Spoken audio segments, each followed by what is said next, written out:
guys, good morning. So, kahapon naalala nyo ba yung Milo na nilagay ko sa ref? Ayan. So, titignan ko ngayon kung ano na ba ang nangyari sa Milo. Kung tama ba yung tips na ibinigay ko sa inyo na ilalagay natin sa freezer. So, i-check ko na. So, ito yung Milo kahapon ha. Ayan. So, tingin ko naman mukhang okay pa siya. More than 27 hours na po siyang nasa loob ng ref. Ayan. So, i-check ko siya ngayon. Actually, ano pa naman siya, malambot. So, check natin kung nag-gas ba or ano bang nangyari sa kanya. Kung applicable ba talaga na ilagay natin yung Milo sa loob ng ref para hindi tumigas.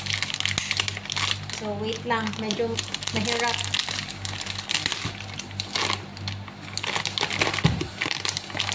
Ayan, okay naman siya. Niloksan ko na ng malaki. Ayun! Hindi nga siya tumigas. Ganun pa din siya, guys. Tignan nyo. So, eto na nga, guys. Oh. Ayan. So, powder pa rin siya. Kung nakikita nyo, nahahaghag siya, oh. Ayan. So, hindi rin siya nag-moist. As in, tuyong-tuyo po yung ating Milo. Ayan. So, anuin natin ng kutsara kung totoo ba. Oh, di ba? Talagang pwede po pala natin siyang ilagay sa loob ng freezer. Pang-preserve doon sa ating Milo para hindi siya tumigas. So, hindi man lang siya nag-moist, oh, guys. Hindi siya nagbuo-buo dahil doon sa lamig.